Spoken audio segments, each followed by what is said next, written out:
Hello नीटेरोज, कैसे हैं आप सब? आई होप सब बढ़िया ही होंगे। तो सर बोल ही रहे होंगे, सर आपने तो यही पूछते हैं हर बार, कैसे हैं आप सब। आपको क्या ही बताएं हम कैसे हैं, है कि नहीं। अब आप तो वीडियो के सामने आते हैं, बोल के चले जाते हैं, हम आपसे कैसे बताएं। तो कोई बात नहीं, आप अपने व्यूज़, अपने फीलिंग्स को कुछ कहीं ना कहीं, इतने सारे आपके पास ऑप्शंस अवेलेबल हैं, टेली पे हैं, व्हाट्सएप मैसेजेस हैं, और जो है यूट्यूब पे कमेंट्स हैं, आप उस पर पूरा कर सकते हैं, आप अपनी फीलिंग्स बयां कर सकते हैं, है ना। ठीक है, वो हम सब देखेंगे उसको, और आपसे फिर देखते हैं, उनको डिस्कस भी करेंगे। कभी कभी अगर किसी का कुछ ज़्यादा ही अच्छी फीलिंग्स हो जाते हैं तो उनको भी हाईलाइट किया जाएगा। तो ऐसी बात नहीं है, ऐसा मत सोचिए कि आपको बस खाली हम ऐसे पूछ रहे हैं कैसे हैं आप। कोई बात नहीं, आप जो है अपने भी रिस्पॉन्सेज दीजिए हमको by liking our videos and all, liking our lectures, है कि नहीं। तो मैं तो भैया ये मान के चल रहा हूँ कि यार मैं अपना पूरा 100% दे रहा हूँ, तो तुम्हें भी अपना 100% मुझे देना पड़ेगा। दोगे कि नहीं दोगे, बताओ भाई। चलो ठीक है, अच्छी बात है, सभी ने हाँ बोला। तो अब आ जाते हैं अपने काम पे, बैक टू वर्क। बातें तो खैर चलती रहेंगी पूरे लेक्चर के टाइम पे, है कि नहीं। चलो, तो आज अपना टॉपिक जो हमने लास्ट लेक्चर में अधूरा छोड़ा था, आज उसको और आगे बढ़ाते हैं और पढ़ते हैं। आज किसके बारे में क्या पढ़ेंगे? अरे भैया कैसे भूल जाते हो हर बार, उससे पहले क्या बताना होता है हमें? व्हाट? प्रीवियस लेक्चर में क्या क्या पढ़ा हमने, बताएगा कोई? तो प्रीवियस लेक्चर में हमने क्या क्या पढ़ा? पिछले प्रीवियस लेक्चर में हमने पढ़ा था cell membrane and cell wall के स्ट्रक्चर एंड फंक्शन के बारे में, ठीक है, एंड इट्स कॉम्पोजिशन के बारे में। जाना था कि नहीं जाना था? बोलो हाँ सर, जाना था।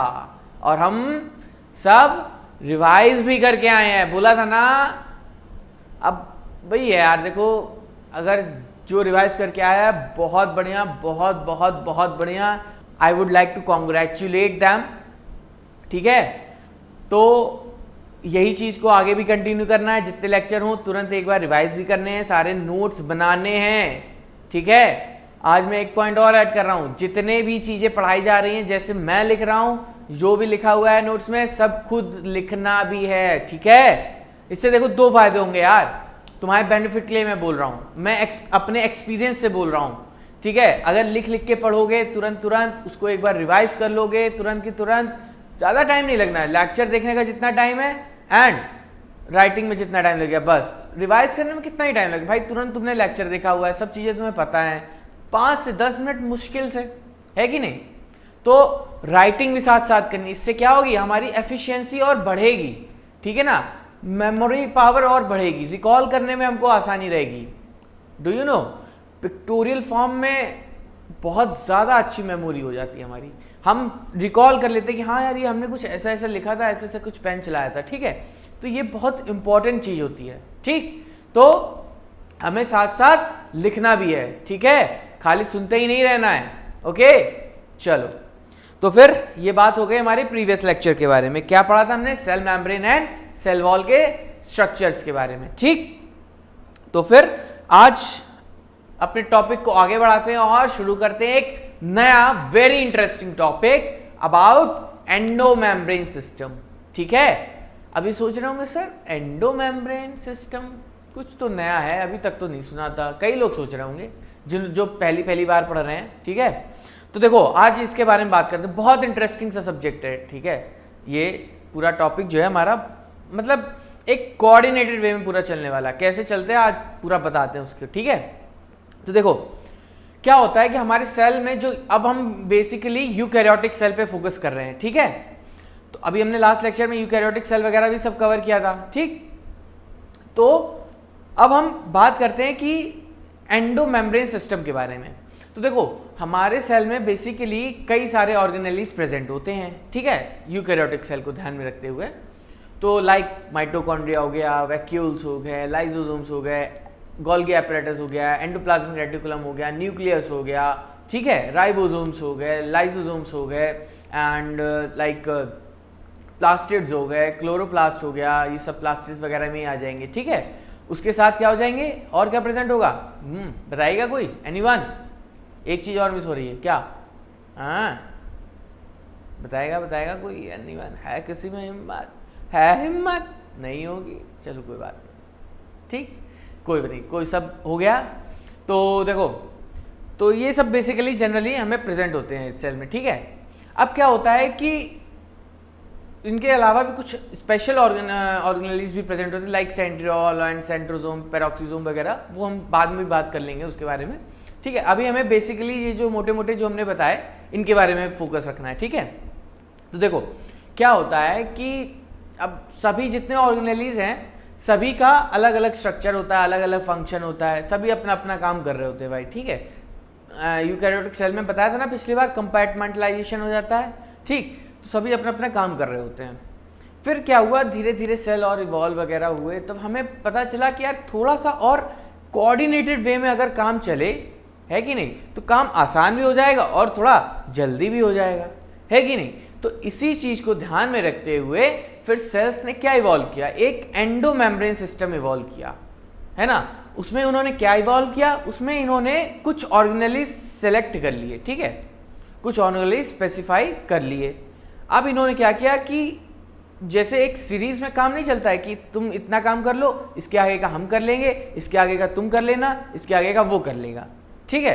तो इस तरह से कुछ काम इन लोगों ने डिवाइड कर लिया, ठीक। अब क्या हुआ कि इससे क्या हुआ, एक तो काम जल्दी हुआ, ठीक है, और क्या हुआ, एक बेनिफिट, काम डिवाइड हो गया सभी में, समझ रहे हो, किसी एक के ऊपर बर्डन नहीं पड़ा, ठीक, और एफिशिएंसी बढ़ी काम की, क्वालिटी बढ़ी काम की, ठीक है। तो ये सभी चीजें फायदेमंद हुई, ठीक। तो इसी सिस्टम के बारे में आज हम पढ़ेंगे जिसको हम लोग बोल रहे हैं एंडोमेम्ब्रेन सिस्टम, ठीक है। तो देखो एंडोमेम्ब्रेन सिस्टम क्या है, ये एक ऐसा सिस्टम है, नाम में क्लियर है, एंडोमेम्ब्रेन यानी कि एंडोजीनस मेम्ब्रेन लाइक ऑर्गेनेलिज, ठीक है।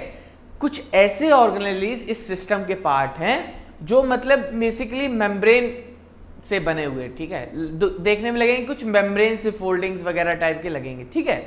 तो देखो इनका फंक्शंस आपस में सबका कोऑर्डिनेटेड होता है, ठीक है, जैसा कि अभी बताया, ठीक है। तो इसमें क्या है कि it includes membranes organelles and function is coordinated, like अब इसमें होते कौन कौन से, जिन जिन ऑर्गेनेलिज की हम बात कर रहे हैं इतनी देर से, कौन कौन से ऑर्गेनेलिज होते हैं, तो इसमें कौन से ऑर्गेनेलिज होते हैं बताएगा कोई, गर्ल वी। अब ये क्या है सर, गर्ल वी, ये क्या है, अरे बताते हैं ना, क्यों चिंता कर रहे हैं, वाई वाई, जी से गोल्गी एपरेटस, ठीक है, ई से एंडोप्लाज्मिक रेटिकुलम, आर से क्या सर, कुछ नहीं, आर से कुछ नहीं है, एल से लाइजोसोम्स, ठीक है, एंड वी से व्हाट, वैक्यूल्स, ठीक है, बताया ना, बढ़िया, गर्ल वी, याद रहेगा, एंडोमेम्ब्रेन सिस्टम क्या है, गर्ल वी है, ठीक, गर्ल वी में क्या क्या है, एंडोप्लाज्मिक रेटिकुलम है, गोल्गी एपरेटस है, लाइजोसोम्स है एंड वैक्यूल्स, ठीक है। तो अभी हम बताते हैं इनके सबके बारे में, अलग अलग इंडिविजुअली बात करेंगे और बात करेंगे कि कैसे इनका फंक्शन आपस में कोऑर्डिनेटेड है, ठीक है। चलो तो देखो ये क्या लिखा हुआ है कि while each of the membranous organelles is distinct in terms of structure and function, ठीक है, हमें पता है ये तो sir, many of these are considered together as an endomembrane system, ठीक है, ये भी हमें पता है। अब कौन कौन से हैं, the function are coordinated, sir ये भी तो हमें पता है, ठीक है। तो देखो include endoplasmic reticulum, Golgi complex, lysosomes and vacuoles, ठीक है। Since the function of mitochondria, chloroplast and peroxisomes, इनके भी तो नाम बताए थे पर लेकिन इनका कहीं जिक्र ही नहीं हुआ यहाँ पे, why?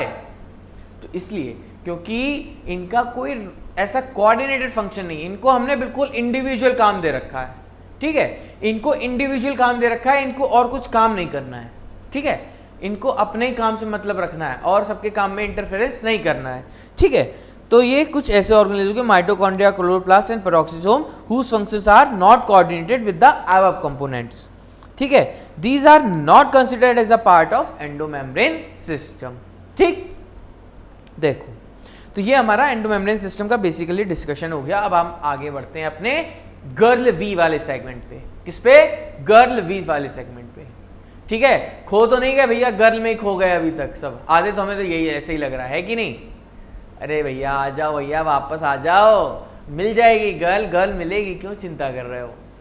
तो चलो शुरू करते हैं। सबसे पहला कंपोनेंट किसके बारे में? एंडोप्लाज्मिक रेटिकुलम के बारे में। ठीक है, तो रफ आइडिया तो आई थिंक सभी को होगा। एंडोप्लाज्मिक रेटिकुलम बहुत छोटी छोटी क्लासेस से सुनते आ रहे होंगे, बहुत कॉमन सा ऑर्गेनेलीज है। सेल में मेरे ख्याल से न्यूक्लियस के बाद यही बताया जाता होगा, इतना लंबा चौड़ा नाम है कि नहीं? तो देखो ये क्या है भाई? Network of tiny tubular structure. ठीक है, ये मे बी कह सकते हैं एक रेटिकुलम है या नेटवर्क है, कुछ टाइनी टाइनी ट्यूबुलर स्ट्रक्चर्स या membrane like structures may be. ठीक है, वो डिपेंड करता है कैसे क्या कौन सा वाला है। ठीक, अभी बताएंगे। तो इसके डिफरेंट डिफरेंट शेप में हो सकता है। कैसे कैसे? जैसे कि ट्यूबुलर तो ट्यूब्यूल हो सकता है। ठीक है, कुछ वेसाइकल के फॉर्म में भी होते हैं। ठीक है, पाउचेस फॉर्म में। ठीक है, रेटिकुलम लाइक यानी कि डिस्क लाइक भी होता है। ठीक है, कह सकते हैं कि फोल्डिंग्स टाइप में कह सकते हैं। ठीक है, अभी तुम्हें स्ट्रक्चर दिखाएंगे इसका। ठीक, तो ये इसके बेसिक कुछ वो हैं क्या? शेप्स। ट्यूब्यूल हो गया, वेसाइकल हो गया, रेटिकुलम हो गया। ठीक है, तो ये जो है कुछ बेसिक फॉर्म में इसका शेप में पाया जाता है ये। ठीक है, अब ये क्या होता है कि ये जनरली तुम्हारा न्यूक्लियस के आसपास, या कह सकते हैं कि न्यूक्लियस की आउटर मेम्ब्रेन से, अभी बताएंगे न्यूक्लियस वाले टॉपिक में कि न्यूक्लियस की दो मेम्ब्रेन होती हैं। ठीक है, इनर एंड आउटर। ठीक है, तो ये उसकी आउटर मेम्ब्रेन के साथ जनरली कंटिन्यूड होता है और अपना स्ट्रक्चर ऑक्यूपाई करता है। ठीक है, अपनी प्लेस ऑक्यूपाई करता है। ठीक है, अभी तुम्हें दिखाएंगे, स्ट्रक्चर में दिखाएंगे पूरा। ठीक, तो ये क्या करता है, जब इसका जो स्ट्रक्चर होता है कुछ डिस्क लाइक समझ सकते हो, नेटवर्क है एक तरह से। ठीक है, रेटिकुलम मैश लाइक स्ट्रक्चर है इसका। ठीक, तो जो है ये क्या करता है कि अब भाई साइटोप्लाज्म में आ जाएगा इसका जो अगला वाला पार्ट रहेगा। ठीक है, एक न्यूक्लियस से शुरू हुआ, कंटिन्यू हुआ और बाकी साइटोप्लाज्म में स्प्रेड होगा। तो ये क्या करेगा कि जब जहां पे भाई साइटोप्लाज्म तो पूरे सेल में इवनली फैला हुआ है। ठीक है, जितने पार्ट में ये फैल जाएगा उतने पार्ट का साइटोप्लाज्म एक तरह से कह सकते हैं कैप्चर कर लेगा कि नहीं कर लेगा, अपने अंदर समा लेगा उतना साइटोप्लाज्म, है कि नहीं? तो ये क्या करेगा? ये करेगा कि जो कंपार्टमेंट है हमारा, जो सेल का एक कंपार्टमेंट है, उसको दो हिस्सों में डिवाइड कर देता है। कैसे दो हिस्सों में डिवाइड कर देता है? एक को बोलते हैं हम लोग व्हाट? इंट्राल्यूमिनल, और एक को बोलते हैं एक्स्ट्राल्यूमिनल। ठीक है, एक पार्ट जो साइटोप्लाज्म का इसके आसपास इसके अंदर घूमे फिरेगा, जो कैप्चर हो जाएगा, उसको हम बोलेंगे इंट्राल्यूमिनल, एंड जो बाकी बचा हुआ है वो पार्ट क्या हो जाएगा? एक्स्ट्राल्यूमिनल। ठीक है, तो ये इस तरह से दो हिस्सों में डिवाइड कर देता है साइटोप्लाज्म को। ठीक है, तो देखो अब ये स्ट्रक्चर आया यहाँ पे, ये देखो क्या है कि इसमें जो तुम्हें ये दिख रही है ना, ये है, ये न्यूक्लियस है। ठीक है, इसकी एक ये अंदर मेम्ब्रेन और ये इसकी बाहर वाली मेम्ब्रेन। ठीक है, तो अब क्या होगा कि ये देख रहे हो ये वाले ट्यूबुलर स्ट्रक्चर, ये जो है ये क्या है? मेम्ब्रेन लाइक स्ट्रक्चर है ना। ठीक है, ये सब क्या है? ये देखो ट्यूब्यूलर लाइक स्ट्रक्चर। ठीक है, ये ट्यूब्यूल लाइक स्ट्रक्चर, ये ट्यूब्यूल लाइक स्ट्रक्चर। ठीक है, ये मेम्ब्रेन रेटिकुलम लाइक हो गए, सिस्टर्नी टाइप। ठीक है, ये क्या है? ट्यूब्यूल टाइप हो गए। ठीक, तो ये सब क्या है? ये एंडोप्लाज्मिक रेटिकुलम के स्ट्रक्चर्स हैं। और ये देखो कहाँ से ओरिजिनेट कर रहे हैं? ये आउटर मेम्ब्रेन के साथ कंटिन्यू है कि नहीं, उससे लगा हुआ है कि नहीं? तो ये क्या है? आउटर मेम्ब्रेन ऑफ न्यूक्लियस के साथ कंटिन्यू है। ठीक है, अब तुम कह रहे हो कि सर ये डॉट डॉट से स्ट्रक्चर हमें क्या दिख रहे हैं? भाई ये क्या दिख रहे हैं? कुछ नहीं है, ये क्या है? यही तो मेन स्ट्रक्चर है भैया, ये हैं राइबोसोम्स। यस, ये कौन से राइबोसोम्स होंगे? Cytoplasmic ribosomes. क्यों भाई? ये साइटोप्लाज्म में ही तो है। तो क्या करते हैं, जो साइटोप्लाज्म में राइबोसोम्स होते हैं वो इसके साथ जाकर के चिपक जाते हैं इसके सरफेस पे। ठीक है, अब इनका फंक्शन बताएंगे क्या होता है। ठीक है, तो ये इसको कुछ रफ रफ सा एक्सपीरियंस नहीं दे रहे हैं? रफ रफ सा नहीं लग रहा है तुम्हें? इसको देखो एक बार, इसको देखो एक बार, ये स्मूथ सा लग रहा है तुम्हें, ये कैसा रफ रफ सा, दाने दाने सा अजीब से लग रहे हैं कि नहीं, है कि नहीं? तो यही है कि ये राइबोसोम्स के बेसिस पे क्या होता है, दो हिस्सों में डिवाइड होता है, एक होता है आरईआर और एक होता है एसईआर। ठीक है, आरईआर से क्या होगा, रफ एंडोप्लाज्मिक रेटिकुलम, ठीक है, एसईआर क्या होगा, स्मूथ एंडोप्लाज्मिक रेटिकुलम। ठीक, आया समझ में? अभी तक देखो यार कुछ बेसिक सा ही बताया, कुछ खास है भी नहीं यार इसमें, बस जनरल जनरल पॉइंट्स हैं, हमें वही जानने हैं। ठीक, तो ये क्या है कि दे मे हैड, ठीक है, सभी में नहीं हो सकते, they had ribosome attach on their surface, मतलब ये बात जनरली आरईआर के बारे में हो गई कि अगर आरईआर है तो ऑब्वियसली उस पर राइबोसोम्स अटैच होंगे ही होंगे, है कि नहीं?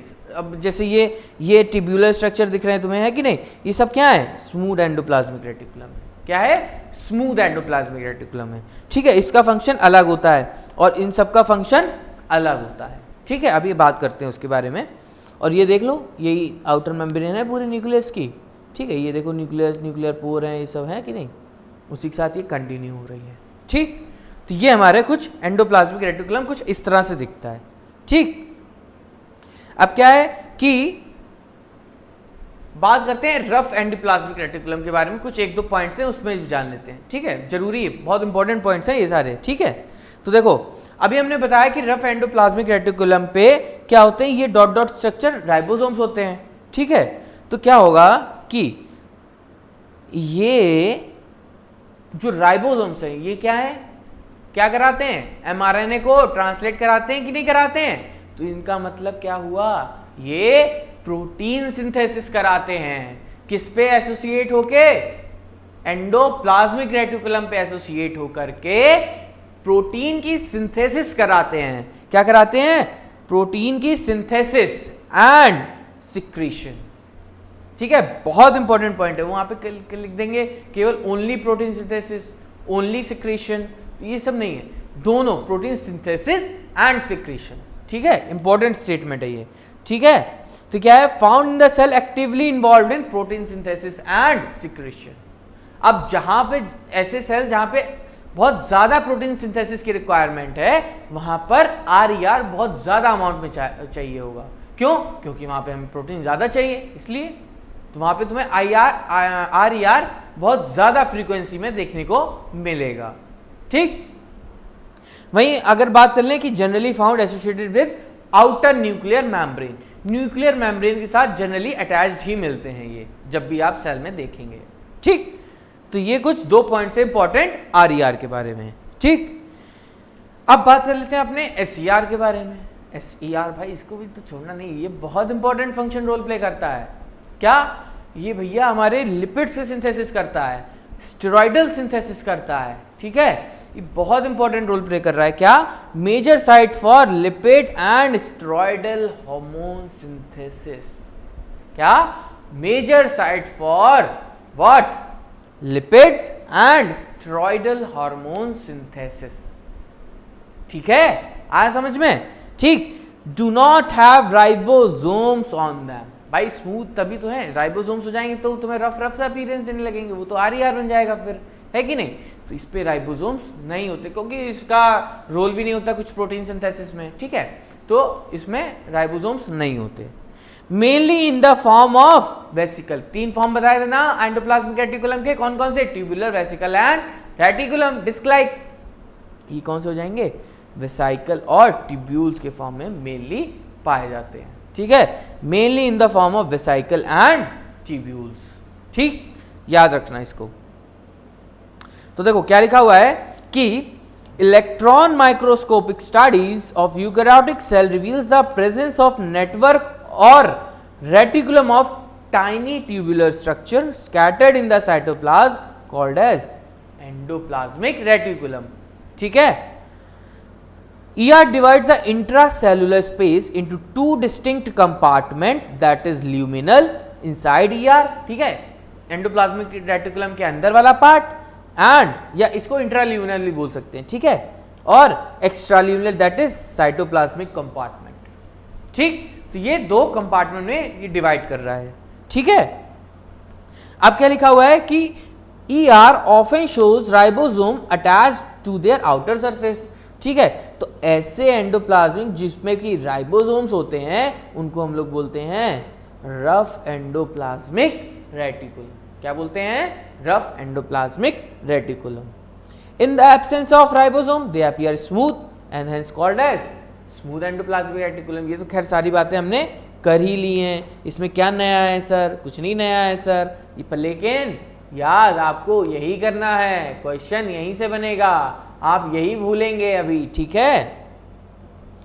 अब क्या है कि RER is frequently observe in the cell actively involved in protein synthesis.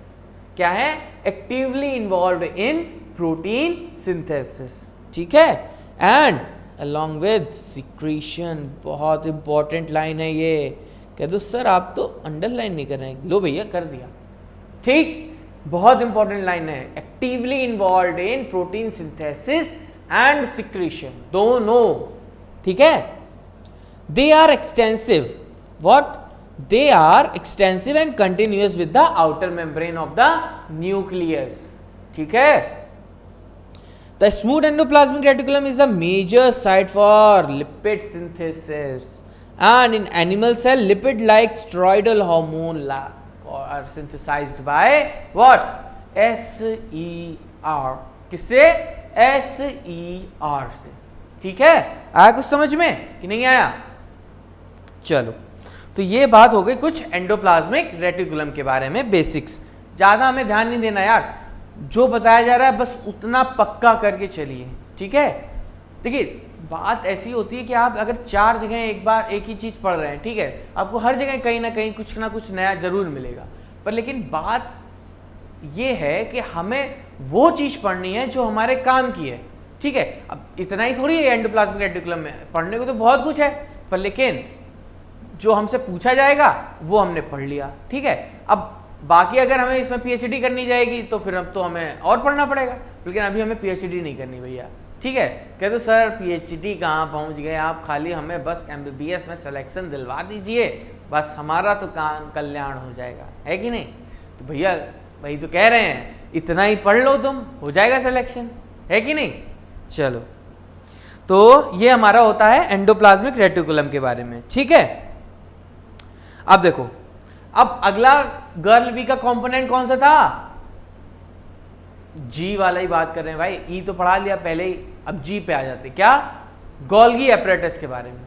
One of the most important organelles in cell और यूकैरियोटिक सेल, ठीक है, and one of the most important component of endomembrane system. What? Endomembrane system, ठीक। तो देखो ये क्या है कि डिस्कवर्ड बाय कैमिलियो गोल्गी। एक कैमिलियो गोल्गी नाम के एक साइंटिस्ट थे जिसको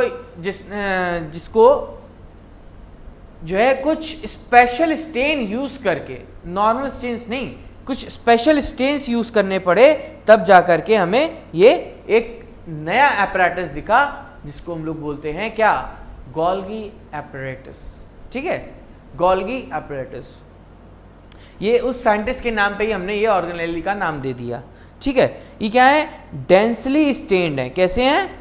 डेंसली स्टेन्ड। कैसे? डेंसली स्टेन्ड, एंड ये भी रेटिकुलर लाइक स्ट्रक्चर्स हैं। जैसे एंडोप्लाज्मिक रेटिकुलम है वैसे ही कुछ कुछ दिखने वाले उसी तरह से ही हैं ये, ठीक है। Membrane like foldings and all उसी तरह से कुछ दिखते हैं ये वाले स्ट्रक्चर्स भी, ठीक है। कैसे हो सकते हैं? फ्लैट हो सकते हैं, डिस्क लाइक हो सकते हैं, कर्व्ड हो सकते हैं, और इनके जो फोल्डिंग्स वगैरह जो होती हैं इसमें, वो उनको हम लोग क्या बोलते हैं, या इनकी जो मेम्ब्रेन होती है उनको हम स्पेसिफिक टर्म देते हैं। क्या देते हैं? सिस्टर्नी। क्या बोलते हैं? सिस्टर्नी, ठीक है। क्या बोलते हैं? सिस्टर्नी। सिस्टर्नी किस में पाए जाएंगे? गोल्गी एपरेटस में पाए जाएंगे। सिस्टर्नी किस में पाए जाएंगे? गोल्गी एपरेटस में पाए जाएंगे, या गोल्जी एपरेटस भी कुछ लोग बोलते हैं, ठीक है। Cisternae are packed parallel to each other. क्या हुआ ये एक दूसरे के, जनरली एक दूसरे के पैरेलल पाए जाते हैं, ठीक है, एक दूसरे से पैरेलल ही अरेंज होते चले जाते हैं, ठीक है। अभी स्ट्रक्चर में बताते हैं, देखो इनको कैसे दिखते हैं ये, ठीक है। और भाई एंडो मेम्ब्रेन सिस्टम के पार्ट है कि नहीं। पहला पार्ट क्या है, न्यूक्लियस से अटैच्ड है बिल्कुल, क्या, एंडोप्लाज्मिक रेटिकुलम, ठीक है। ये भी क्या है, गर्ल का एक कंपोनेंट है, ठीक है। तो ये क्या है, गोल्गी एपरेटस, इनका भी रोल एंडोमेम्ब्रेन सिस्टम में है। तो ये क्या होते हैं, जर्नली हमें जो देखने को अभी तक स्टडीज में मिला है कि ये भी एंडोप्लाज्मिक रेटिकुलम के आसपास ही पाए जाते हैं, ठीक है। अपने एंडोप्लाज्मिक रेटिकुलम जो रहता है उसके आसपास ही ये हमें देखने को जनरली मिलते हैं, ठीक है। डिफ्रेंशिएट करने के लिए आराम से आप राइबोसोम्स का वो ले सकते हैं कि उस पर रफ लगाएगा, RER मिलेगा उससे और अटैच्ड, और ये उसके आसपास जो थोड़ा सा और अलग सा स्मूथ सा स्ट्रक्चर दिख रहा हो वो तुम्हें और भी अभी डिफ्रेंशिएशन बताएंगे कि जैसे कॉन्वेक्स कॉन्केव स्ट्रक्चर्स तुम्हें दिखें इसमें, तो वो क्या होगा, गोल्गी एपरेटस होगा, ठीक है। तो देखो इसमें वही दो डिस्टिंक्ट स्ट्रक्चर्स प्रेजेंट होते हैं, क्या, दो साइड प्रेजेंट होती है, एक साइड कॉन्वेक्स तरह का दिखता है और एक साइड कॉन्केव दिखता है, एक साइड कॉन्वेक्स एक साइड कॉन्केव। तो कॉन्वेक्स साइड को हम लोग क्या बोलते हैं, सिस केमिस्ट्री में पढ़ा होगा, सिस ट्रांस वाला नहीं, वही, ठीक है। तो कॉन्वेक्स को हम लोग क्या बोलते हैं, सिस साइड, और कॉन्केव को हम लोग क्या बोलते हैं, ट्रांस साइड, ठीक है। सिस साइड, कॉन्वेक्स साइड एक्चुअली क्या होती है, ये होती है एक तरह से कह सकते हैं फॉर्मिंग साइड, ठीक है।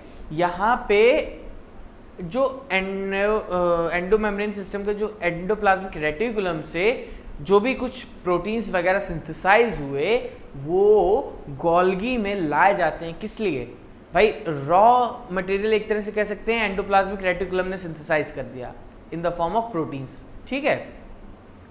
अब भाई रॉ मटेरियल है वो, उसकी हमें थोड़ी और उसकी क्वालिटी अच्छी करनी पड़ेगी, या कह सकते हैं उसको हमें डाइवर्स करना पड़ेगा कि तुम ये ले जाओ, तुम उसका ये ले जाओ, तुम इस तरह से बन के जाओ उसके पास, तुम इस तरह से बन के जाओ उसके पास, तुम ये काम करोगे।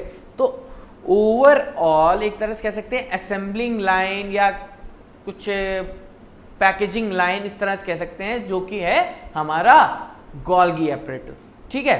तो अब देखो पैकेजिंग लाइन, जब भी कोई रॉ मटेरियल किसी फैक्ट्री में जाता है तो एक तरह से एक साइड से एक गेट ऐसा होता है जिसमें सारे ट्रक अंदर जाते हैं और वो वहाँ पे सब अनलोडिंग होती है उस रॉ मटेरियल की, ठीक है।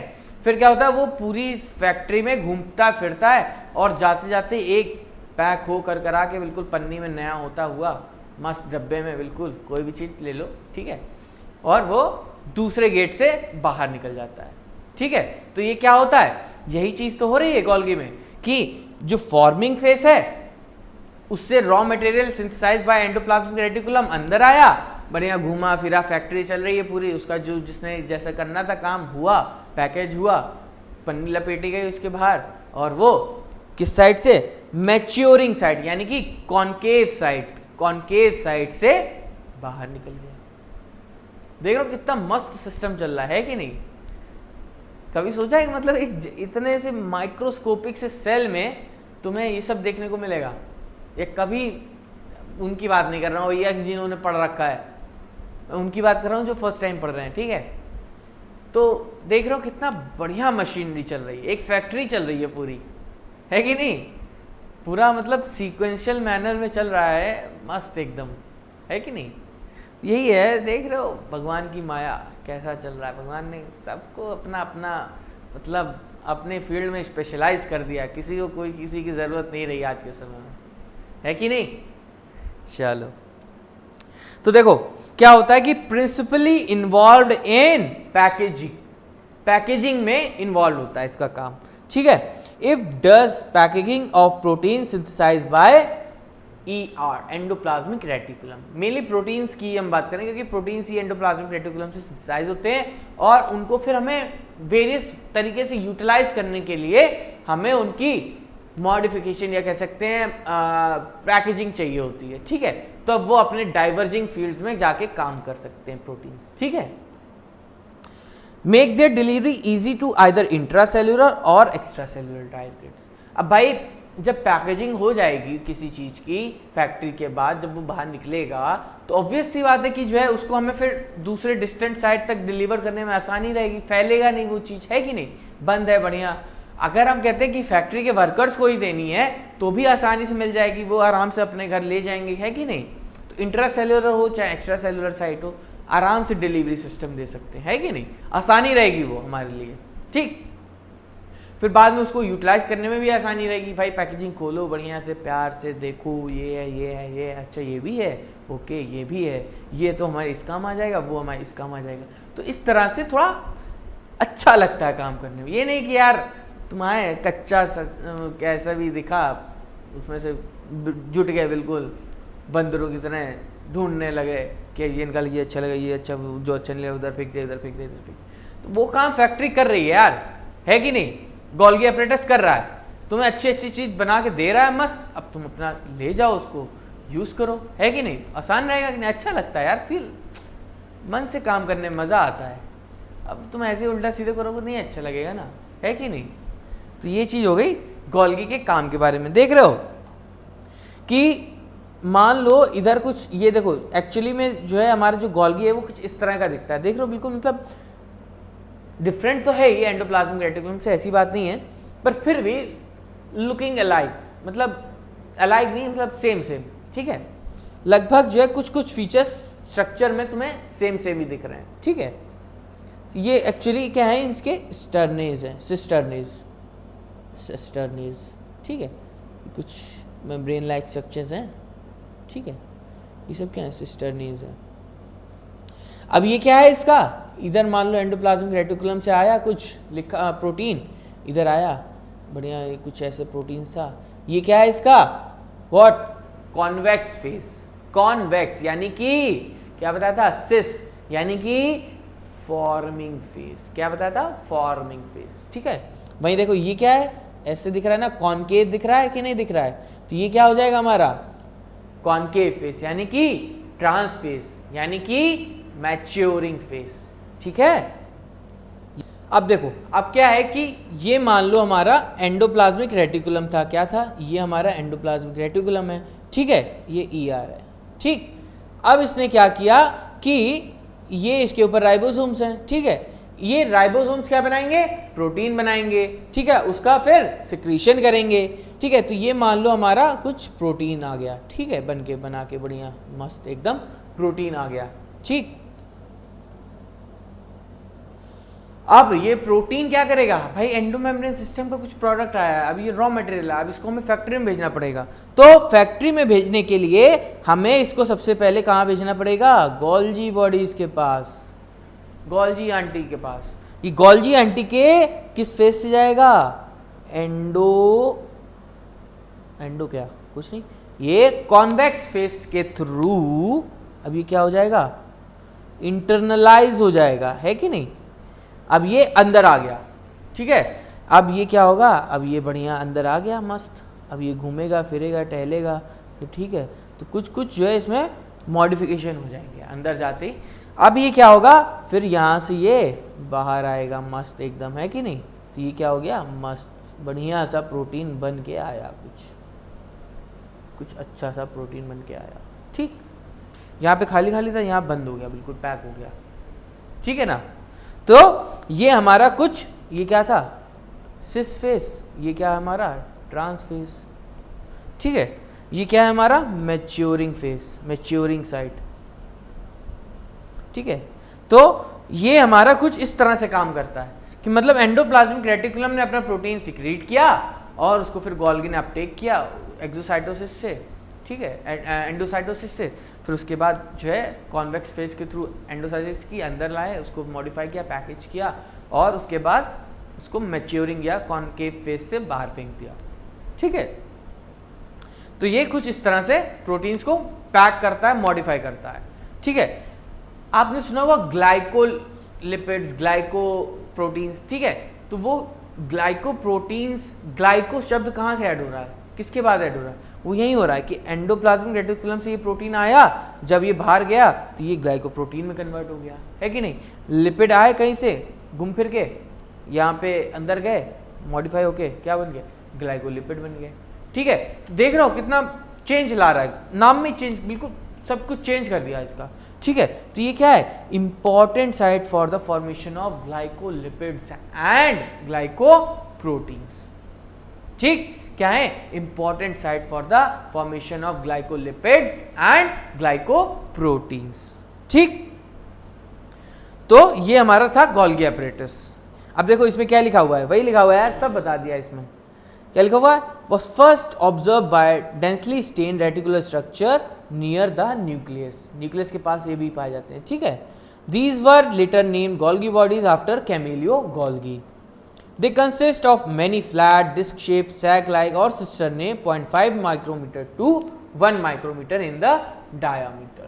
ये हमारे कुछ फीचर्स थे। 0.5 to 1 micrometer in diameter पाया जाता है ये, ठीक है। These are stacked parallel to each other cisternae, ठीक है। Varied number of cisternae are present in different Golgi complexes।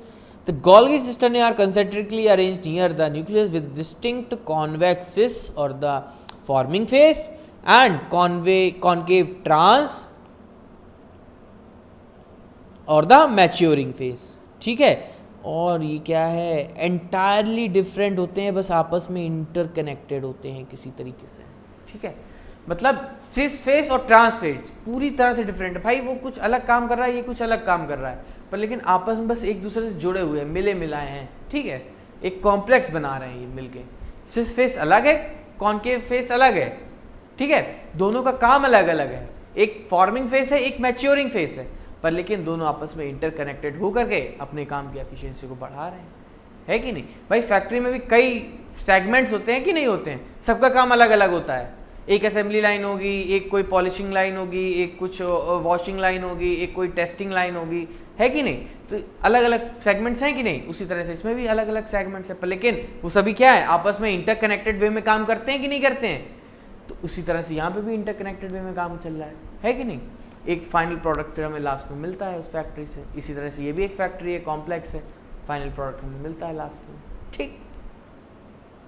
तो यही है। The Golgi apparatus principally performs the function of packaging materials to be either deliver intracellular targets and और secreted outside the cell, cell के बाहर भी जा सकते हैं, ठीक है।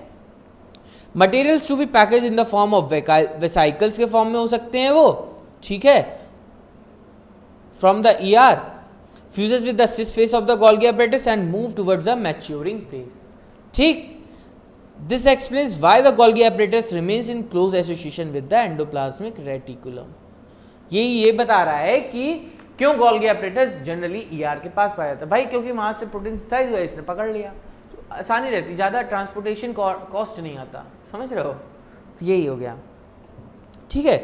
A number of proteins synthesized by ribosome on the endoplasmic reticulum are modified in the cisternae of the Golgi apparatus before they are released from its trans phase। Modify हो जाते हैं, ठीक है, ठीक।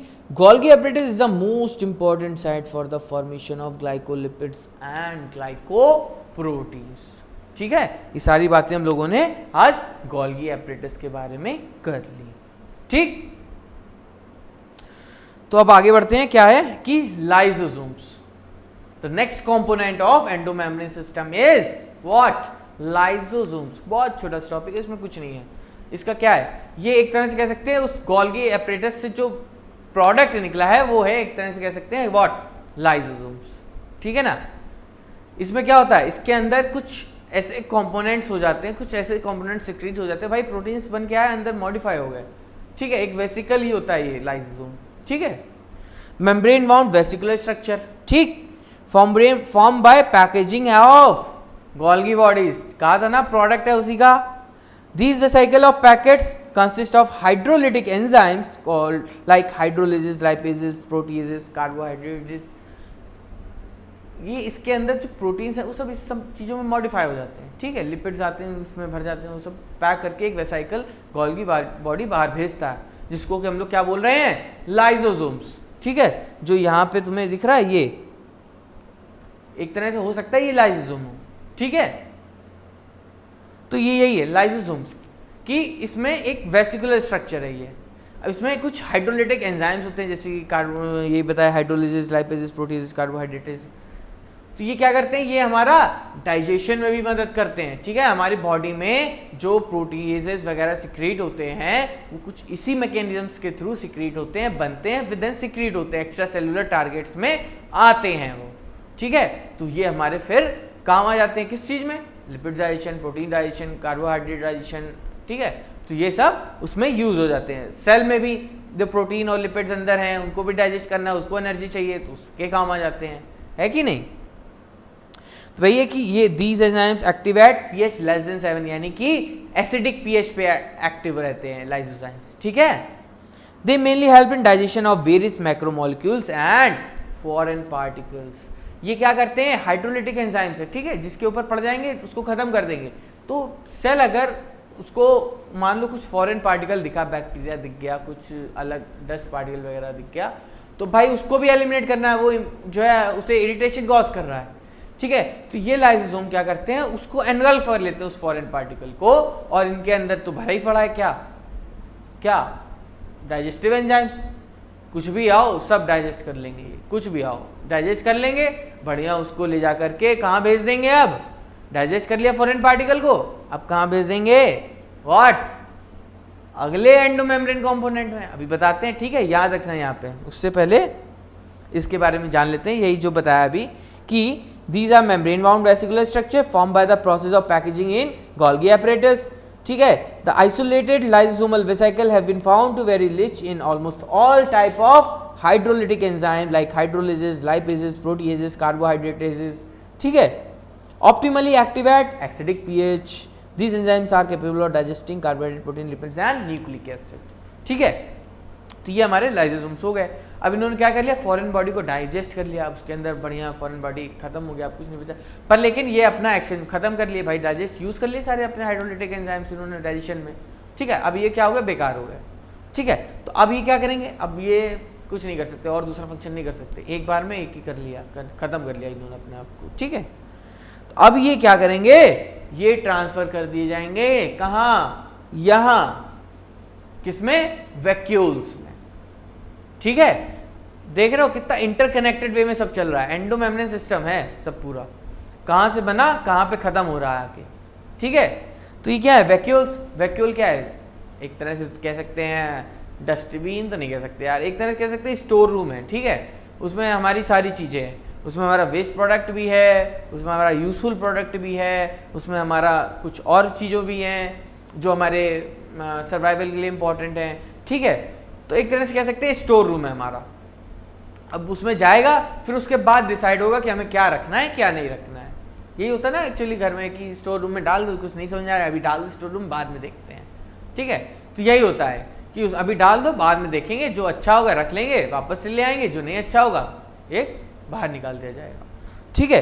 तो यही होता है कि ये भी एक मेम्ब्रेन बाउंड स्ट्रक्चर है, ठीक है, सिंगल मेम्ब्रेन प्रेजेंट, जिसको कि हम लोग बोलते हैं, नाम बहुत इंपॉर्टेंट है इस वैक्यूल की मेम्ब्रेन का, व्हाट, टोनोप्लास्ट, क्या बोलते हैं इसको हम लोग, टोनोप्लास्ट, टोनोप्लास्ट। वैक्यूल की मेम्ब्रेन का नाम क्या है, टोनोप्लास्ट, व्हाट है, टोनोप्लास्ट, ठीक। Can occupy up to 90% of space of the plant cell, ये तो बताया ही है पहले से कि प्लांट सेल में बहुत ज़्यादा ऑक्यूपाई करता है वॉल्यूम, ठीक है, बहुत ज़्यादा बड़ा वैक्यूल होता है, ठीक है, प्लांट सेल में।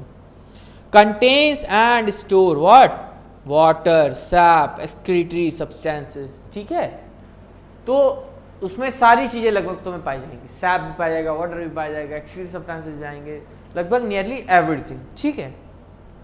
अब क्या है कि transport across tonoplast occurs against the concentration gradient, yes, cytoplasm से जो चीज़ बेकार हो जाती है अंदर भेज दी जाती है, यानी कि पर्टिकुलरली जब हम देखते हैं वैक्यूल्स में, तो हमें वैक्यूल्स में एक किसी सर्टेन चीज का कंसंट्रेशन ज्यादा मिलता है rather then in it cytoplasm, ठीक है। तो क्या होता है, अब हमें कोई चीज बाहर से अंदर भेजनी है, वो पहले से अंदर ज्यादा है, तो क्या हो जाएगा यहाँ पे, एक्टिव ट्रांसपोर्ट, है कि नहीं भाई, अगेंस्ट द कंसंट्रेशन ग्रेडियंट जा रहा है ना, अंदर ज्यादा है बाहर कम है। अब चीज क्या होती है, ज़्यादा जगह से बाहर कम जगह पे आती है, लेकिन हम क्या कर रहे हैं, उल्टा कर रहे हैं, हम कम जगह से बाहर अंदर ज़्यादा जगह पे भेज रहे हैं, ठीक है ना। तो यही है, यही यूज़ है कि ये टोनोप्लास्ट जो होती है ये against the concentration gradient movement करवाती है, ठीक। मेम्ब्रेन का नाम क्या है, टोनोप्लास्ट, ध्यान रखना, बहुत इंपॉर्टेंट मेम्ब्रेन का नाम है ये, ठीक है।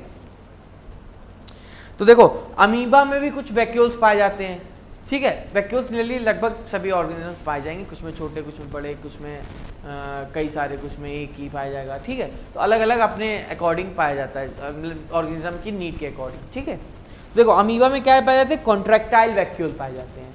ठीक है, प्रोटिस्ट में क्या पाए जाएंगे, फूड वैक्यूल्स। फूड वैक्यूल बहुत सिंपल है, फूड पार्टिकल मिला, एंगल्फ कर लिया फिजाई में हमने, उसको अंदर भेज दिया वेसाइकल के साथ, ये क्या हो गया, फूड पार्टिकल हो गया, या फूड वैक्यूल बन गया। ठीक है, मान लो जैसे ये फूड पार्टिकल है कुछ, अरे यार ये, हाँ ये रहा फूड पार्टिकल, ये कुछ सेल था हमारा, ये जाएगा इसको ऐसे इनगल्फ करेगा, इसको अंदर ले आएगा, तो ये क्या हो जाएगा, अंदर जाकर के कुछ इस तरह से ये क्या बन गया हमारा, फूड वैक्यूल बन गया। ठीक, प्लांट्स में क्या होते हैं, सैप वैक्यूल्स पाए जाते हैं, जिसमें कि उनका सैप स्टोर होता है।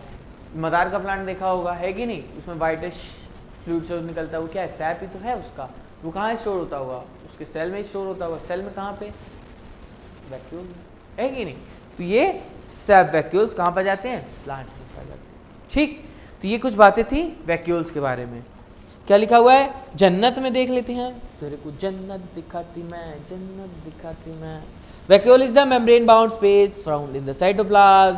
It contains water, sap, excrete product and other material not useful for the cell. सभी चीजें होती हैं, ठीक है, water, sap, excrete product not useful for the cell.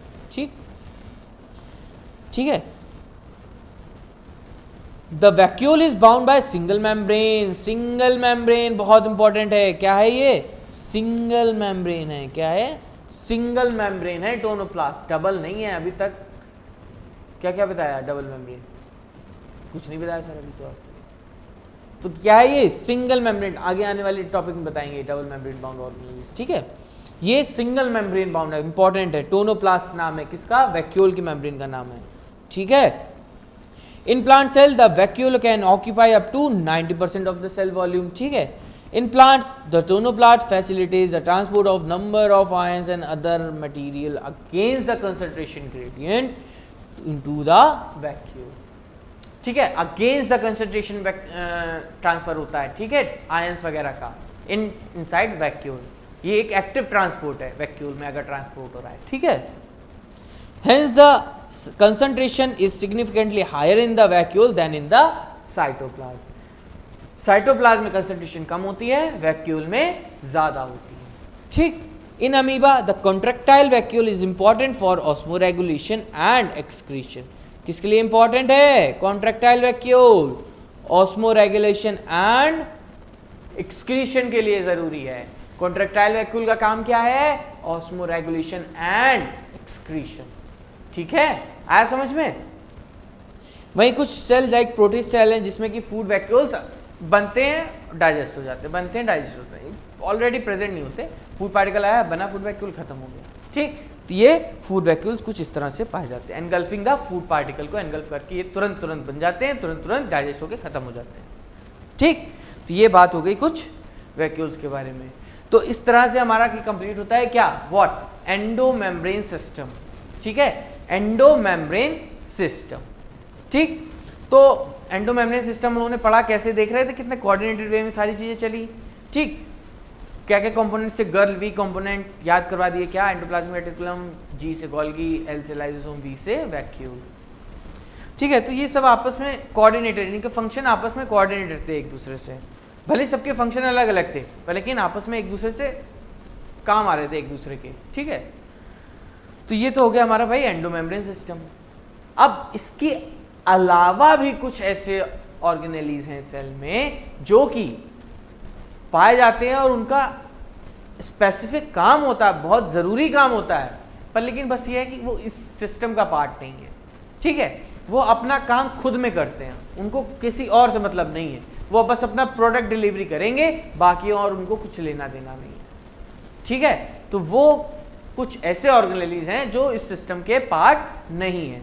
ठीक है, लाइक अगला जो ऑर्गेनेलीज आने वाला है हमारा कौन सा, माइटोकॉन्ड्रिया।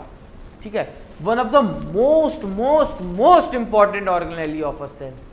ठीक है, पर लेकिन इस सिस्टम का पार्ट नहीं है। अब ये इंडिपेंडेंट वर्क करेंगे, इनको कोई लेना देना नहीं, एंडोमेम्ब्रेन सिस्टम अपना अलग हो गया, वो अपना कोऑर्डिनेटेड वे में काम कर रहे थे। ठीक है, तो अब आज हम बात करते हैं किसके बारे में, माइटोकॉन्ड्रिया के बारे में। ठीक है, अब देखो माइटोकॉन्ड्रिया होता क्या है भाई, बताएगा कोई? एनीवन? है किसी को कुछ आइडिया? नहीं पता? देखो बहुत इंपॉर्टेंट है, इसको ध्यान से सुनना सारी चीजें, ठीक है। इसमें ये क्या है? पावर हाउस है सेल का, power house, power supply, KESCO है ये। क्या है? केस्को, समझ रहे हो? या कह सकते हैं बिजली सप्लाई करने वाली यूनिट है। घर में सप्लाई, बत्ती जलती तो इसी की मदद से जलती है, ठीक है। तो ये क्या है? सेल की बत्ती जलाने वाली यूनिट है, करंट है सेल का, करंट सप्लाई यहीं से होती है ये इसकी, ठीक है। तो क्या है? पावर हाउस है ऑफ द सेल। क्यों है अभी बताएंगे, ठीक है। कंटेन्स मेनी डिफरेंट एंजाइम, बहुत तरीके के एंजाइम पाए जाते हैं। अभी इसके स्ट्रक्चर के अकॉर्डिंग तुम्हें बताएंगे कैसे कैसे एंजाइम पाए जाते हैं, ठीक है। पावर हाउस क्यों है? क्योंकि एटीपी सिंथेसिस कराता है ये। क्या कराता है? ATP synthesis. अपने आप में इसमें पूरी तरह से सक्षम है कि ये एटीपी की सिंथेसिस कराएगा, ठीक है। ये एक तरह से बताएं, एक तरह से कह सकते हैं खुद एक छोटा मोटा सा सेल है, पूरी तरह से नहीं है, छोटा मोटा सा सेल है, ठीक है। जैसे कह सकते हैं सिमिलर टू प्रोकैरियोट, जैसे वो आपस में पूरा अपना काम कर रहे थे ना, ये भी इसको कुछ बाकी काम से लेना ही देना नहीं सेल से, ठीक है। अपने भी मस्त है, बस जो है तुम्हें बना बना के पावर सप्लाई कर रहा है और कुछ नहीं चाहिए इसको, ठीक है। Hence their number varies according to the energy needs of the cell and physiological activities of the cell, है कि नहीं। अब भाई जहाँ पे ज़्यादा हम मतलब जैसे अपनी बॉडी का एग्जांपल ले लें, तो जो मसल्स हमारी ज़्यादा वर्क करती हैं, जहाँ पे ज़्यादा एटीपी की रिक्वायरमेंट है, वहाँ पे माइटोकॉन्ड्रिया बहुत ज़्यादा नंबर्स में पाया जाएगा। जहाँ पे कम नीड है वहाँ पर वो थोड़ा कम नीड उसमें पाया जाएगा नंबर्स में, ठीक है। वेरियस डिफरेंट शेप्स का भी पाया जाता है ये, ठीक है। अभी आगे बात करते हैं इसके बारे में। उससे पहले एक बात जान लेते हैं, क्या? उससे पहले एक बात ये जान लेते हैं कि ये इतना अलग और ऑर्गेनेलिज है कि इसको तुम नॉर्मल कोई भी स्टेन से स्टेन ही नहीं कर सकते। इलेक्ट्रॉन माइक्रोस्कोप में भी तुम इसको नॉर्मली ऐसे नहीं देख सकते। उसके लिए तुम्हें एक स्पेशल डाई लगानी पड़ेगी। क्या? जेनस ग्रीन नाम की एक स्पेशल डाई आती है जो कि केवल स्पेसिफिकली माइटोकॉन्ड्रिया को स्टेन करती है, और तब जाकर हमें ये इलेक्ट्रॉन माइक्रोस्कोप में जाकर के दिखता है, ठीक है। नॉर्मली तुम इसको डिफ्रेंशिएट ही नहीं कर पाओगे, ठीक है। जेनस ग्रीन जब तक नहीं लगाओगे तब तक ये स्टेन नहीं होगा, ठीक है, और तब तक तुम्हें दिखेगा नहीं, ठीक। तो क्या है कि it also shows considerable degree of variability in shape and the size. What? Shape and the size, ठीक है। शेप एंड साइज में बहुत डिफरेंट है। लाइक नॉर्मली हमें देखने को मिलेगा तो ये कुछ इस तरह का देखने को मिलता है, यानी कि शॉसेस शेप कह सकते हैं, जिसमें शॉस निकाला जाता है, वो उस तरह का नॉर्मली हमें देखने को मिलता है। मे बी सिलेंड्रिकल भी कह सकते हैं कहीं कहीं, ठीक है। कुछ कुछ सिलेंड्रिकल भी जैसा ही लग रहा है ये, ठीक है। तो देख रहे हो कितना बढ़िया अलग सा ही कुछ मतलब फील ये लगा रहा है यार देखने के बाद इसको, है कि नहीं? देख रहे हो कितना मस्त लग रहा है। तो देखो इसका भी ये स्ट्रक्चर बताएंगे। ये देख रहे हो एक क्या है, ये इसकी आउटर मेम्ब्रेन है, ठीक है। उसके बाद देख रहे हो ये इनर मेम्ब्रेन दिखाई गई है, ठीक। इनर मेम्ब्रेन अंदर से ये देखो कैसी दिख रही है इनर मेम्ब्रेन, ठीक है ना। देख रहे हो अभी सारी चीज़ें तुम्हें पूछूंगा तुमसे, ठीक है। कैसी है इनर मेम्ब्रेन? फोल्डेड है ना, इनफोल्डेड। भाई आउटर मेम्ब्रेन ये हो गई, ठीक है। इनर मेम्ब्रेन का कॉन्टिन्यूशन ये नहीं दिख रहा है ऐसे, ठीक है। तो ये क्या है? इनफोल्डिंग्स है कि नहीं है? फिर इसके अंदर ये भाई अब कोई भी ऑर्गेनेलिज होगा तो उसके अंदर कुछ ना कुछ मैट्रिक्स वगैरह तो पाई जाएगी। सेल के अंदर साइटोप्लाज्म पाया जा रहा है तो इसके अंदर कुछ एक्वस कंपार्टमेंट है तो इसके अंदर कुछ और पाया जाएगा। इसको हम लोग बोल रहे हैं मैट्रिक्स या स्ट्रोमा कह सकते हैं, ठीक है। और क्या है? ये देख रहे हो इन फोल्डिंग्स हैं। इन फोल्डिंग्स को हम स्पेशल नाम दिया है हमने, क्या? क्रिस्टा। क्रिस्टा इन फोल्डिंग्स को हमने स्पेशल नाम दिया है, ठीक। तो देखो कुछ जनरल बातें जो अभी तक हमने बताई, क्या बताई? डबल मेम्ब्रेन दिखाई अभी, आउटर एंड इनर मेम्ब्रेन, ठीक है।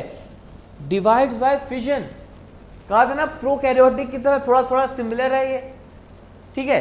तो क्या है? फिजन भी शो कर रहा है ये, अपने रेप्लिकेशन के लिए फिजन शो करता है ये, ठीक। They have single circular DNA भी है भाई इसके पास, तो along with some RNA, proteins, ठीक है, सब कुछ है इसके पास। तो देख रहे हो कि एक तरह से नहीं कह सकते, प्रोकैरियोट से भी थोड़ा सा और प्रिमिटिव प्रोकैरियोट है कि नहीं। तो जो है इसके पास मतलब एक तरह से कह सकते हैं इसको क्या, सेमी ऑटोनॉमस, सेमी ऑटोनॉमस मतलब आधे से ज़्यादा तो खुद ही अपने काम कर ले रहा है, इसके उसको उस सेल की ज़रूरत ही नहीं भाई। इसके पास सर्कुलर डीएनए भी है, ठीक है, उसके बाद राइबोसोम्स हैं, आरएनए हैं। राइबोसोम्स उसमें कौन से पाए जाएंगे, बताएगा कोई? अरे भाई बता तो नहीं यार, प्रोकैरियोटिक से रिजेंबल कर रहा है तो 70S राइबोसोम्स इसमें पाए जाएंगे। कौन से 70S, कहाँ पे? अब देखो तुम्हारे मन में डाउट हो, सर यूकैरियोटिक सेल है ये तो इसमें 70S कहाँ से आ गया? हाँ भाई यही तो डिफरेंस है, साइटोप्लाज्म में 80S पाए जाएंगे पर लेकिन माइटोकॉन्ड्रिया के अंदर 70S राइबोसोम्स पाए जाएंगे। सर्कुलर डीएनए पाया जाएगा, यूकैरियोट्स में कभी सर्कुलर डीएनए नहीं मिलता। सर्कुलर डीएनए कहाँ पाया जा रहा है, माइटोकॉन्ड्रिया के अंदर। आरएनए मिल रहा है माइटोकॉन्ड्रिया के अंदर, राइबोसोम्स मिल रहे हैं 70S माइटोकॉन्ड्रिया के अंदर, प्रोटीन्स मिल रहे हैं उसके खुद के, ठीक है, एंजाइम्स खुद के एंजाइम्स है उसके अंदर, ठीक है। तो ये देख रहे हो कितना मस्त autonomous organelle, semi autonomous organelle. तो इसको हम लोग और क्या बोलते हैं, एक टर्म देते हैं, सेमी ऑटोनॉमस ऑर्गेनेली। क्या बोलते हैं, सेमी ऑटोनॉमस ऑर्गेनेली, ठीक है। क्योंकि भाई देख रहे हो सब तो चीजें हैं इसके पास, है कि नहीं, फ्यूजन डिवाइड भी कर ले रहा है, सब कुछ कर ले रहा है अपने आप में ये, ठीक है, डबल मेम्ब्रेन बाउंड है, ठीक। तो देखो जैसे कि अभी हमने ये स्ट्रक्चर्स बताए तुम्हें, ठीक है, तो कुछ इसी तरह से दिखता है। अब जो इनर मेम्ब्रेन है इसकी और आउटर मेम्ब्रेन है, ठीक है, ये एक तरह से इनर मेम्ब्रेन हो गई, ये आउटर मेम्ब्रेन हो गई, ठीक, सॉरी ये आउटर मेम्ब्रेन हो गई या ये इनर मेम्ब्रेन हो गई, ठीक है। इसको थोड़ा और अच्छे से बना लेते हैं। ये मान लो आउटर मेम्ब्रेन हो गई, ठीक है, और ये वाली क्या हो जाएगी, इनर मेम्ब्रेन हो जाएगी, समझे ना। तो इसमें हमें क्या देखने को मिलता है कि ये दो कंपार्टमेंट बन गए। क्या बन गए, दो कंपार्टमेंट बन गए, compartment number 1 and compartment number 2। अब इन दोनों कंपार्टमेंट में कुछ एक्वस सब्सटेंसेस फिल्ड होते हैं, तो इसलिए हम इन कंपार्टमेंट्स को क्या बोलते हैं, एक्वस कंपार्टमेंट्स। क्या बोलते हैं, एक्वस कंपार्टमेंट्स, ठीक है। तो क्या होता है कि ये अलग मेम्ब्रेन है, ये अलग मेम्ब्रेन है, तो दोनों के एसोसिएटेड कुछ एंजाइम्स होते हैं, दोनों मेम्ब्रेन से कुछ अलग अलग एंजाइम्स एसोसिएटेड पाए जाते हैं जो कि फर्दर एटीपी फॉर्मेशन वगैरह में मदद करते हैं, ठीक है। आने वाले जो प्लांट सेल का जो रेस्पिरेशन वाला चैप्टर आएगा उसमें तुम्हें बताया जाएगा ईटीएस के बारे में। तो पता है तुम्हें कि ईटीएस इलेक्ट्रॉन ट्रांसपोर्ट सिस्टम कहाँ चलता है, माइटोकॉन्ड्रिया में, यहीं चलता है, आउटर एंड इनर मेम्ब्रेन के बीच में। कहाँ चलता है, आउटर एंड इनर मेम्ब्रेन के बीच में जो एक्वस कंपार्टमेंट होता है, या कंपार्टमेंट नंबर जैसे कि यहाँ पे नंबरिंग की है 1, उसमें क्या चलती है, इलेक्ट्रॉन ट्रांसपोर्ट सिस्टम या साइकिल चलती है, ठीक है। ये अभी आगे और पता चलेगा क्या होता है इलेक्ट्रॉन ट्रांसपोर्ट सिस्टम, ठीक। वहां से क्या होती है, कुछ जनरेट होती है, क्या जनरेट होता है, वहां से जनरेट होता है तुम्हारा कुछ इलेक्ट्रॉन्स कैरियर, या कह सकते हैं तुम्हारी प्रोटॉन्स वगैरह, कुछ प्रोटॉन ग्रेडियंट वगैरह जनरेट होता है, ठीक है, जो कि अब काम आता है तुम्हारा किसके लिए, अंदर वाले कंपार्टमेंट में। यहाँ से कुछ प्रोटॉन ग्रेडियंट डेवलप हुआ, वो प्रोटॉन ग्रेडियंट एटीपी बनाने के लिए अब अंदर काम आएगा, ठीक है। ये जो वाली मेम्ब्रेन ना, ये जो यहाँ पे दिखाई थी डायग्राम में, इस तरह से इनफोल्डेड है, तो इसको क्या बोलते हैं, क्रिस्टा बना लेती है, ये कुछ इस तरह से इनफोल्डिंग्स बना लेती है, ठीक है। ये क्या है, कुछ इस तरह से अंदर तक पूरी इनफोल्डिंग्स बना लेती है, ठीक है। तो ये इससे क्या होता है, इससे दो चीजें होती हैं, एक तो सरफेस एरिया इंक्रीज कर जाता है, ठीक है, भाई फोल्डिंग्स में है ना ये वाली मेम्ब्रेन, सरफेस एरिया इंक्रीज कर जाएगा, ठीक है। साथ ही अब जब सरफेस एरिया इंक्रीज कर गया तो उससे एसोसिएटेड एंजाइम्स भी इंक्रीज कर जाएंगे, है कि नहीं भाई। इनर मेम्ब्रेन से भी एसोसिएटेड एंजाइम्स कुछ पाए जाते हैं, यहाँ पे कुछ एंजाइम्स होंगे, ठीक है, और यहाँ पे कुछ एंजाइम्स होंगे, ठीक है। इसके अंदर कुछ एक मैट्रिक्स भी फिल होगा, ठीक है ना। यहाँ पे तो जो होगा वो क्या बोलते हैं, मैट्रिक्स। ये कुछ मैट्रिक्स फील्ड होगा पूरे में, ठीक है। तो ये कुछ अलग अलग दोनों लेयर्स के अलग अलग एंजाइम्स, ये क्या मदद करते हैं, एटीपी फॉर्मेशन में हमारी मदद करते हैं, ठीक है। अब क्या है कि ये जो है जो क्रिस्टास हैं तुम्हारे, क्रिस्टा, इसको लेबलिंग कर दें, क्या कर देते हैं, चलो ये क्रिस्टा है, ठीक है। ये जो क्रिस्टा है ये तुम्हारा क्या करता है, सरफेस एरिया को बढ़ा रहा है और क्या कर रहा है, एंजाइमेटिक एक्टिविटीज को भी बढ़ा रहा है, ठीक है। इस पे तुम्हारे कुछ F0 F1 पार्टिकल्स वगैरह भी प्रेजेंट होते हैं, खैर उतने ही ज़रूरत नहीं है अभी जानने के लिए, जब ज़रूरत पड़ेगी तब बताया जाएगा उसको, ठीक है। तो ये एक्चुअल कुछ बेसिक सा स्ट्रक्चर होता है माइटोकॉन्ड्रिया का, ठीक है। तो देखो अब जान लेते हैं कि क्या लिखा हुआ है जन्नत में, बहुत जरूरी है भाई, जन्नत तो देखनी है, सभी को देखनी है कि नहीं। तो माइटोकॉन्ड्रिया, सिंगल माइटोकॉन्ड्रियन बोलते हैं जिसको, unspecifically stain are not easily visible under the microscope, इसलिए हम जेनस ग्रीन यूज करते हैं, ठीक है। The number of mitochondria per cell is variable depending upon the physiological activities of the cell in terms of shape size, also consider degree of variability is observed, ठीक है। Shape size में भी बहुत variability मिलती है। Typically it is चॉशेस shape और cylindrical भी पाया जाता है। डायमीटर 0.21 माइक्रोमीटर, ठीक। लेंथ 1 to 4.1 माइक्रोमीटर, ठीक। Each mitochondrial is a double membrane bound structure, क्या है, with the outer membrane and the inner membrane dividing it's lumen into 2 aqueous compartment, ठीक है, 2 aqueous compartment. The outer compartment and the inner compartment. The inner compartment is filled with a dense homogeneous substance called the matrix, ठीक है, like cytoplasm, ठीक। The outer membrane forms a continuous limiting boundary of the organelle, पूरे organelle को pack करे रहती है, ठीक है। The inner membrane forms a number of infoldings called what, cristae या फिर singular crista, ठीक है, टूवर्ड्स द मैट्रिक्स साइड, अंदर की तरफ बनाया ना, देख रहे हो अंदर की तरफ, मैट्रिक्स की तरफ बनाया कि नहीं बनाया। The Crysta increases what, the Crysta increases the surface area, to membranes have their own specific enzymes associated with the mitochondrial function. अंदर इसके साइटोप्लाज्म में चलती है, मैट्रिक्स में चलती है व्हाट, क्रेब्स साइकिल, ठीक है। यहां पे क्या चलती है, यहाँ पे चलेगी क्रेब्स साइकिल, उसके एंजाइम्स यहाँ पे पाए जाएंगे। यहाँ पे क्या चल रही है, ईटीएस, ठीक है, तो यहाँ पे ईटीएस के एंजाइम्स पाए जाएंगे, ठीक है। देख रहे हो अलग अलग एंजाइम्स हैं दोनों के मेम्ब्रेन के एसोसिएटेड, ठीक। ये बता दिया, अभी खैर आगे पता चलेगा क्या होते हैं ये दोनों, ईटीएस एंड क्रेब्स साइकिल, ठीक। अभी यहाँ के लिए जान लो, ठीक है, इस तरह से। The two membranes have their own specific enzyme, बताया अभी। Mitochondria are the sites of aerobic respiration, ATP synthesise हो रहा है ना ऑक्सीजन के प्रेजेंस में, यहाँ पे एरोबिक रेस्पिरेशन होता है, क्या होता है, एरोबिक रेस्पिरेशन होता है, ठीक है। And they produce cellular energy in the form of ATP, hence they are called as the power house of the cell. The matrix also possess singular circular DNA molecule, a few RNA molecule, ठीक है, बहुत important line है।